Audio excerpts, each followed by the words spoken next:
Sa video na ito, nakuha February 28 sa Bahrain. Mula sa bahay na ito, maririnig ang sunod-sunod na pagsabog.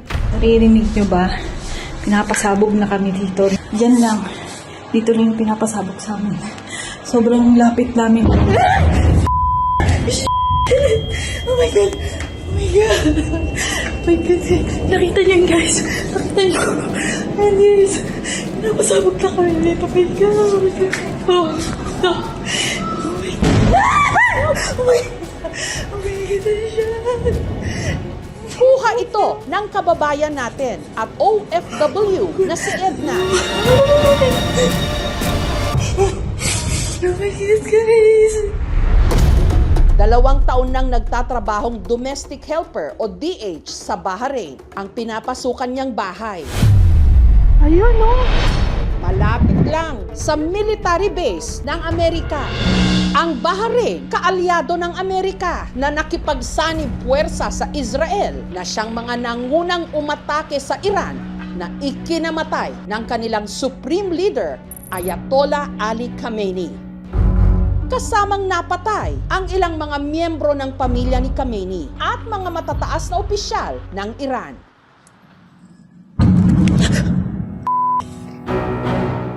My God, Lord. Nung gumanti ang Iran, kabilang ang Bahrain sa mga pinaulanan nito ng missiles. Oh Lord. My God. 5 araw matapos niyang makuna ng video, ramdam pa rin daw ni Edna ang trauma at takot. Hindi lang po isa, kundi halos 4 na sabog po talaga nung araw na yun. Oh my God. Oh my God. Natakot ako kasi talagang ang lakas po halos dumagundong po talaga yung buong bahay. Inisip ko po na katapusan ko na talaga. My God, Lord. Mangyak-ngyak po talaga ako sa sobrang takot kasi talagang wala po akong choice kasi kapag kayo po kasi yung nandito sa situation, sobrang nakakatakot talaga siya. Nagtrabaho ka dito para sa family mo tapos sa isang iglap lang sir, natatapos yung buhay mo. Oh my God. Oh my God. Sa Pasig nakatira ang pamilya ni Edna. Na ngayon, natatakot din at ipinagdadasal ang kanyang kaligtasan. Akala namin okay yung lahat, lalo na malapit na siyang umuwi ngayong September. Kaya talagang takot na takot po talaga kami. Bata pa yung anak namin, marami pa kami mga pangarap din talaga. Biglang sa isang iglap pwedeng maglaho lang na gano'n. Kung kailangan na po talagang hindi kasi uuwi po talaga ako. Hindi ko po isa-sacrifice yung buhay ko dito sir. Isa lang si Edna sa tinatayang mahigit 2 milyong Pilipinong naiipit sa giyera ngayon sa Middle East. Bukod sa Bahrain at Israel, binobomba na rin ng Iran ang Qatar, Kuwait at ang UAE o United Arab Emirates. Sa Tel Aviv, gabi ng February 28, isa ring malakas na pagsabog ang narinig ng OFW na si Mel sa building malapit lang sa kanilang tirahan, kung saan daw nakatira ang kaibigan niyang Pilipina na si Mary Ann. Yung puso ko, sobrang lakas na ng kaba. No, parang luluwa na dun sa dibdib ko. Oh my God, sabi ko, wag naman sana ka kung may mang nangyaring masama. Hanggang sa nakumpirma na lang ni Mel na isa pala si Mary Ann sa mga sinawing palad sa pag-atake. Doon ako ng hina. Ang ultimate wish lang niya ay magka-baby. Tapos, siya naging angel na. Gragasa na yung memories na magkasama kami, na hanggang 12 midnight, uupo kami sa park, mag-uusap. Yun ang banding namin. Kaya, ang sakit. Dahil iilan pa lang na mga eroplano ang nakakalabas-masok sa Middle East dahil sa giyera, ang mga labi ni Mary Ann hindi pa rin maiuwi dito sa Pilipinas. Hindi pa natin masabi kung kailan siya eksaktong uuwi. Labi po ito, human remains, so nakakasket po siya. Kaya kinakailangan talagang antayin yung pagbukas ng flights muli out of Tel Aviv. Sa kasalukuyan, hindi bababa ng 1,200 ang mga namatay na sa giyera. Dahil sa tila walang tigil na bombahan, ang mga kababayan natin sa Middle East, kanya-kanyang paraan para makaligtas, lalo na kapag umalingaw-ngaw na ang sirena. Babala na may paparating na namang mga bomba. Pagka dumating takbo talaga ako doon. Sa mga bomb shelter katulad nito, sa basement ng mga gusali, sila madalas nagkukubli, karga-karga ang mga bata at kung anuman ang mabibitbit nila. Ang nasa video, ang Pinay caregiver na si Hilda. Todo ingat daw kasi sila, lalo pat ang kanilang building malapit sa gumuhong lumang gusali kung saan namatay si Mary Ann. Kung saan po yung mga tao, tumakbo din po ako sa shelter ba? Mahirap pong makipagsapalaran eh. Lahat po ng Diyos tinawag ko po talaga na umiiyak ako pa. Sa kabila nito, wala pa rin daw pinagsisisihan si Hilda sa pangingibang bansa. 5,000 pesos lang daw kasi kada buwan ang sahod niya noon sa Pilipinas. Bilang kasambahay, kulang na kulang sa pangangailangan ng kanyang anak at kapatid na may sakit. Sa 5,000 po na kinikita ko po sa Pilipinas, kumikita naman po ako dito sa Israel ng 140,000 po. Ay, galing. Sa dinami-dami po ng gera na sagupa ako po dito, mas pinili ko pa pong mag-stay at makipagsapalaran dahil hindi po sapat ang kita ko sa Pilipinas. Lalaban ko pa rin po. Ang pamilya ni Hilda sa Caloocan, labis ding nag-aalala. Lalo't bibihira lang daw sila kung makapag-usap. Nitong Biyernes, nakapag-video call sila. Kami rin dito nag-aalala sa'yo. Kung kami lang gusto namin umuwi dito. Wala talaga akong balak pag umuwi kahit na namimiss ko kayo. Ang naalala ko ng mga kalagayan nyo dyan. Ingatan mo na sarili mo dyan. Sama nyo na lang ako sa mga prayers. No? Lagi naman. Huwag ka namang umiyak. Napapaiyak man ako sa iyo. Ingat ka dyan, ta. Kung saan narapat na magtago ka, doon ka dapat magdasal lagi. Ingat, ha. Salamat sa inyo. Malayo man ang Middle East sa atin at hindi tayo abot ng mga bomba at missile, malapit sa ating bituka ang epekto ng giyera. Ngayon pa lang, ramdam na natin ang epekto nito sa pagtaas ng presyo ng gasolina, pamasahe at mga bilihin. Ang napakakitid na Strait of Hormuz, kontrolado ng Iran. Dito dumadaan ang 20% ng supply ng langis ng buong mundo. Pwede naman sa ibang ruta, no? Pero ang ibang ruta, mas expensive, tataas yung presyo ng oil. Ito yung shortest. So, kung ma-close yun, o kung may high risk yun, ma-reflect yun sa reduction ng supply. Ngayon pa lang, pinag-uusapan na ang posibilidad na baka umabot ng 100 piso kada litro ang gasolina o diesel. Talagang malaki ang pagkakabahala na sa mga kagaya sa amin na mga may motorista. Dapat yan, yung sobra na yan, pang-uwi na lang namin sa pamilya namin. At alam na natin ang mangyayari. Kapag tumaas ang gasolina o diesel, lahat ng presyo tataas. Nangangamba po. Katulad po namin na magkapaasan ng sahod namin, sigurado apektado. Expect po natin na pahirapan ang ating next few months. Matagal nang magkagalit at magkaaway ang Iran kontra Amerika at Israel. Pinangangambahang may nuclear program ang Iran na kayang makagawa ng nuclear weapons. Sa ilalim ni dating Pangulong Barack Obama ng Amerika, may kasunduan ng Amerika at Iran. Pero naisantabi yon nung naging presidente ulit si Donald Trump.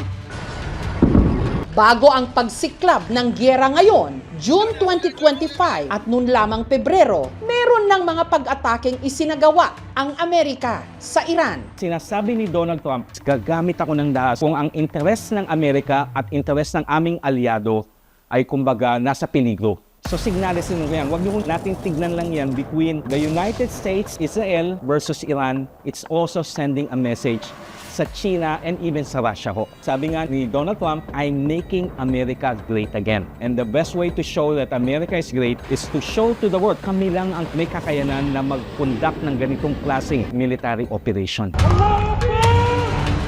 Nito lang Enero, nagkaroon ng malawakang mga protesta laban sa kanilang gobyerno. Pero naghigpit ang rehimen at tinatayang tinorture at pinatay nito ang hindi bababa sa 30 to 35,000 na mga Iranian.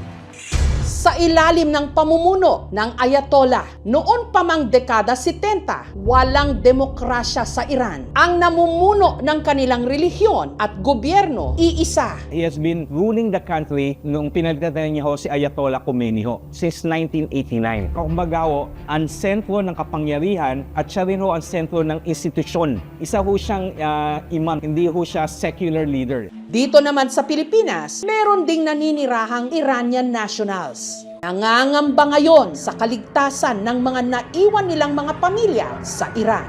Si Far, Iranian ang tatay, Pilipina ang nanay. Dito sa Pilipinas, nag-aral ng dentistry at nagtayo ng klinika. Bagamat nasa Iran pa rin ang kanyang pamilya. How are you doing that you're here? Nervous, also still some level of fear, and hopeful.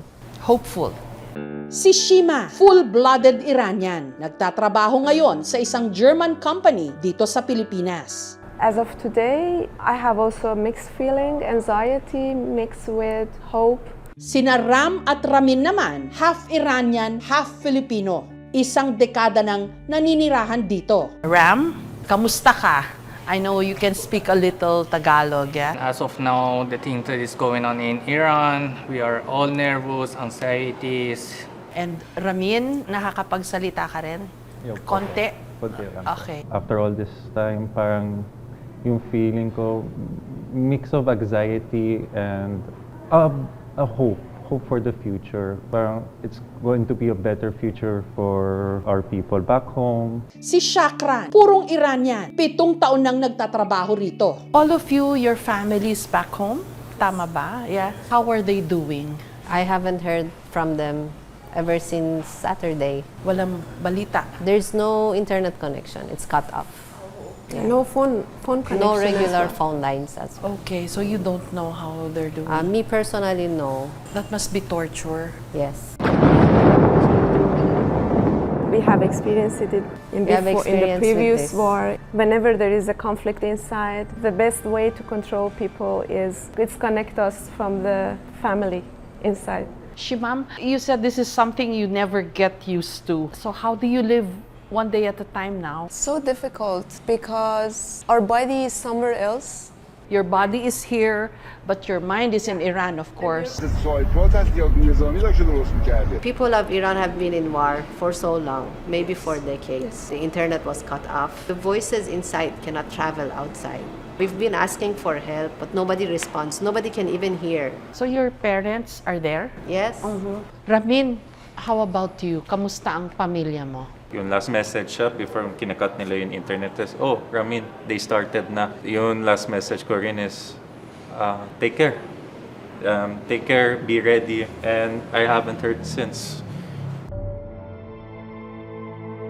We know rebuilding some of the lost infrastructure will take years. But the alternative would be worse. The generation after us would suffer. The whole country would suffer. We don't trust our government. We don't trust the media of government. Through the years, we have seen a lot of manipulations, fake stories, because media is completely controlled. There is no opposition anymore. What do you feel about the war that's going on? Although napatay si Khamenei, pero tuloy-tuloy din yung pagbomba, and that's horrible. I'm not saying war is good, but they don't hit civilian areas. They hit military bases. Missiles and drones are being mass-produced. For what purpose? Igalang natin ang mamamayan ng Iran kung ano ang dapat nilang gawin sa kanilang pamahalaan. Pero hindi ito argumento para bigyang justification yung pagbobomba at atake na ginawa ng US. Ikaw, Ramin, how are you treated dito sa Pilipinas? I'm very thankful that at least yung hardship namin dito, it's being empathized, it's being heard. Ram, ikaw, walang discrimination ba na nararanasan mo dito? I grew up in a Filipino family. My fiance is Filipino. For me, they are the most kindest people here. Filipinos are very nice, and me specifically, because I experienced living in other countries, I can say here is the best response we get compared to all other countries. The people in Iran are very much like the people here in the Philippines. We want simple things in life too. We want to be happy. We want to be able to provide for ourselves and our family. We want to live a fulfilling life and walk in the street without being persecuted. We want to practice our own beliefs no matter what it is without the fear of being imprisoned. We want to express our own version of who we are without the fear of a baton. It's so difficult that people who love their land, they have a lot of nostalgia in their home. They cannot even go back and feel it anymore. So that's already a trauma that we cannot tell to anybody. Because for us, this is our land. We are belonging to that land, no? We should all have world peace. Yes, please. Yes. That's all we want.